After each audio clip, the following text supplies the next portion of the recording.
We're going to be learning Sefer Time with Devorah, English. It's a very beautiful Sefer. We're up to Middah Yud Beis, Asher Nishbata Laviseinu, as you swore to our forefathers. Yesh b'nei Adam she'enam hagunim. Can you believe this? There are people who don't act properly. HaKadosh Baruch Hu merachim al kulam. And Hashem, God, has mercy on all of them. And the Gemara explains, V'chanaisi es asher ochain. I shall favor those who I shall favor. Amar HaKadosh Baruch Hu. Listen to what God says. Oitzer zeh l'oisam she'enam hagunim. I have a treasure house of grace for those that do not act properly. Yesh oitzer chanunim she'HaKadosh Baruch Hu choinen v'noisen lahem matnas chinam. There's a treasure house of grace that HaKadosh Baruch Hu, God, graces and gives people free gifts. I actually saw that there's a medrash. The medrash says that Moshe Rabbeinu went to heaven and Hashem gave him a tour. One of the angels gave him a tour. And he showed him, this is a treasure house. They said, what kind of a treasure house is that? That's for shidduchim. People who need to get a good shidduch, they have that treasure house. What is this treasure house for? This one is for poor people. There's money in this treasure house. We give them money from here. And what is this one for? This is for children. We give people children from here. There are so many treasure homes, treasure houses, full of stuff. But then there was one treasure house that was bigger than all of them. And he said, what's that for? He said, that's for people who need things that they don't deserve.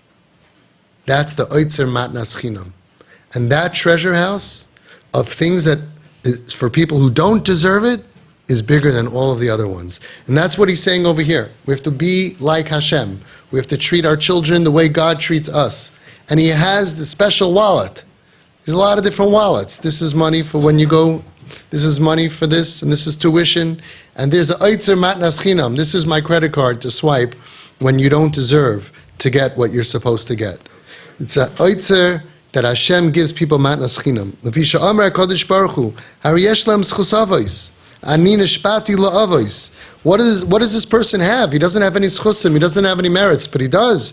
He has the merit of forefathers. I swore to Avram, Yitzchak, Yaakov, the avos. And therefore, im hayoy she'enam hagunim, even though they act not properly, yizku b'shvil shehem mizera avos nishpati lahem, lefikach anahalim v'anhagim ad she'yisuknu.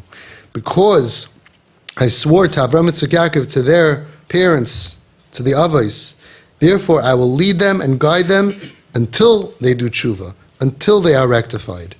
Kach yeh ha'adam, listen to the time of Devorah, so too we human beings. Af im yifka b'rishoyim, even if you go ahead and you are harmed by wicked people, they harm you. It's not just that they're wicked, but they're harming you. Al yisachzer kinegdam o yicharfeim v'chayotze. Don't respond cruelly and humiliate them or the like. Ella yirachem aleim. You should have mercy on them. V'yomer, and you should say, Soif soif heim b'nei Avram, Yitzchak, v'Yaakov. At the end of the day, after all, they are the children of Avram, Yitzchak, and Yaakov. Im heim einam ksherim, even if they are unworthy, avaiseyem ksherim. Their parents, their grandparents, their forefathers are ksherim b'hagunim, are worthy and proper.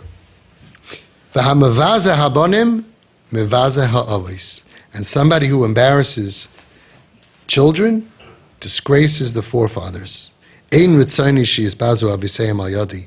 I don't want to disgrace Avram, Yitzchak, and Yaakov and all the dairies because of me. Umachase el boinom, and I will conceal their shame. Umisaknon kafi koichai, and I will try to help them to rectify themselves as much as I can.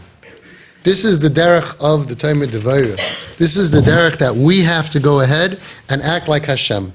The definition of the attribute.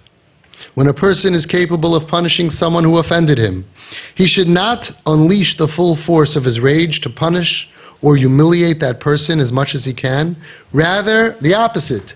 He should have mercy on him as much as possible. He should say, if they are unworthy, but their forefathers were worthy and proper, by harshly retaliating and disgracing the offender, his forefathers are also disgraced. A person should say, I don't want his forefathers to be disgraced because of me. He should conceal the disgrace, cover over the disgrace of the wicked person, and help him correct his problem as much as possible. By doing so, he allows the attribute of Asher Nishbata Lavisenu, as you swore to our forefathers, to shine into the world. Middah Keneged Middah. When we do this, we allow that Hashem will do this on Klal Yisrael much more. We can control. Hashem Tzilcha, the Baal Shem Tov said. We are the shadow of Hashem. Who controls my shadow? Me. Hashem Tzilcha. Hashem is our shadow. We control the way that Hashem acts with the world. So when we go to somebody who's bad and hurts us, and we say, I'm going to cover it over, and I'm not going to embarrass them, I'm going to treat them with kindness, and I'm going to do the best that I can to help them, we open a valve in Shamayim that helps Hashem, so to speak, allows Hashem, so to speak, forces Hashem, so to speak, to give more to us, and allows the attribute of, as you swore to our forefathers, to shine into the world. Practical example. How you doing, Yitzchak? Came a friendly greeting from behind him, followed soon after by a slap on the back that was a little too hard for Yitzchak's tastes. Yitzchak turned around and saw Shlomi, the son of Yitzchak's highly esteemed Rosh Kollel. Baruch Hashem, answered Yitzchak, hoping to cut short the conversation and continue on. Shlomi was not so quick to let go of his prey.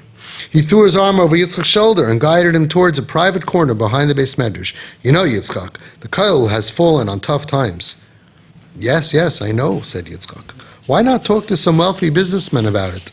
What do you want from me? I'm just a poor avrech, just like any other. Of course, said Shlomi with a smile, but I know that you and your friends have some savings on the side. Yitzchak grimaced, but Shlomi went on. Listen, my father went abroad for the week, and we desperately need $50,000, not as a donation, but as a loan. In a week, my father will be back, and he will return it all. We need just a loan for just 1 week, that's all. Shlomi did not say outright that the loan was for the Kollel, but he certainly led Yitzchak to believe that from the conversation. The truth was that Shlomi had asked for a loan for himself. If Shlomi had asked for a loan for himself, even for 1 day, Yitzchak would have hesitated to give it. Rumors had been floating around for a while that Shlomi was not exactly following in the footsteps of his father, the devoted Torah scholar. Still, Yitzchak got a sense that this time he could trust Shlomi. The next step was for Yitzchak to make a meeting of the Avreichim from his Kollel to explain the situation. Their beloved Rosh Kollel, who had done so much for them, needed $50,000 for just 1 week. Each one had financial hardships, but they did their best to scrape together the money. This one lent $2,000 from his hard-earned savings, and that one lent $5,000. Others borrowed from relatives and neighbors. Eventually, they managed to scrape together the money. Just 1 week was the catchword that kept being repeated. In just 1 week, the money would be returned. They were promised. And they promised others. No one had any doubts that the Restim Rosh Hashiva, Rosh Kollel, would keep his word and repay the debt to the last cent. A week passed. The sound of Torah was still heard in the Beis Medrash, but the sound of money being exchanged was still absent. The Rosh Kollel had returned from his trip abroad for a family simcha, but made no mention to anybody about repaying the loan. Dum, dum, dum. The Avreichim started getting impatient. Doubts were expressed, at first quietly and then not so quietly. Once again, it was Yitzchak who stood by the Rosh Kollel's side. He told people that he would take care of it, and he approached the Rosh Kollel at the end of the day to inquire about the loan. The Rosh Kollel's face flushed red when he first heard Yitzchak's request. Just 1 minute, please. Can you come to my house and tell me the whole story from the beginning? They went up to the Rosh Kollel's house, but the hot tea and chocolate cake his wife served did little to melt the frigid atmosphere. Yitzchak told him about the negotiations they had with Shlomi, how they emptied all their savings to lend him the money, and how Shlomi had promised that his father would return the money as soon as he returned from his fundraising trip abroad.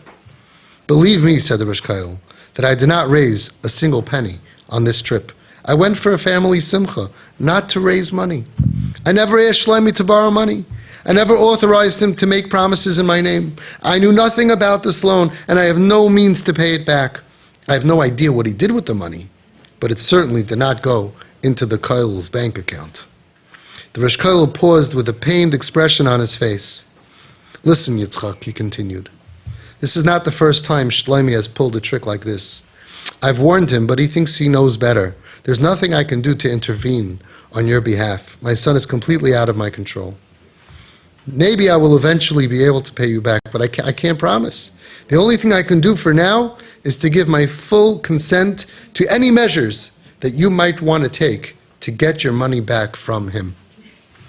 Yitzchak was speechless. On the one hand, he could feel the pain of the helpless father, the esteemed Resh Kail, whose wayward son had so disgraced him. On the other hand, he could also feel the anger of the Avrechim, who had emptied their savings and borrowed from everyone they knew, only to see their money fall into the hands of a heartless swindler. The next day, he called another meeting of the Avrechim in his Kail, and he explained the situation. "A lowly thief, that's all he is," said one. "Can't believe he took us all in," said another. Their feelings got heated and harsh words started to fly back and forth until Yitzchak banged on the table for quiet. Tachlis, bottom line, what do we do now, he asked. "The first thing we need to do is alert the authorities so he won't be able to leave the country with our money," said Usher. "How do we do that?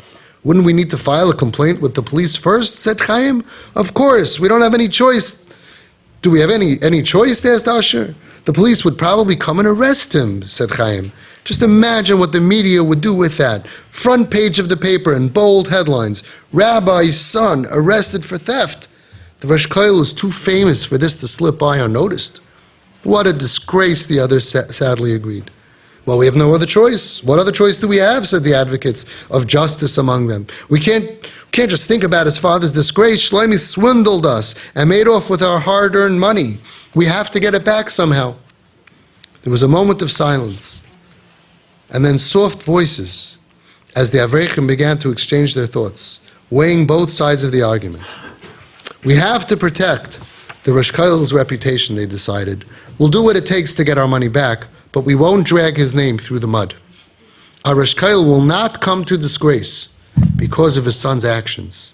The meeting concluded with mixed feelings all around. However, they all agreed that they were doing the right thing in Hashem's eyes. Sometimes a person must have mercy on a wayward son to protect the honor of his father too. Beautiful.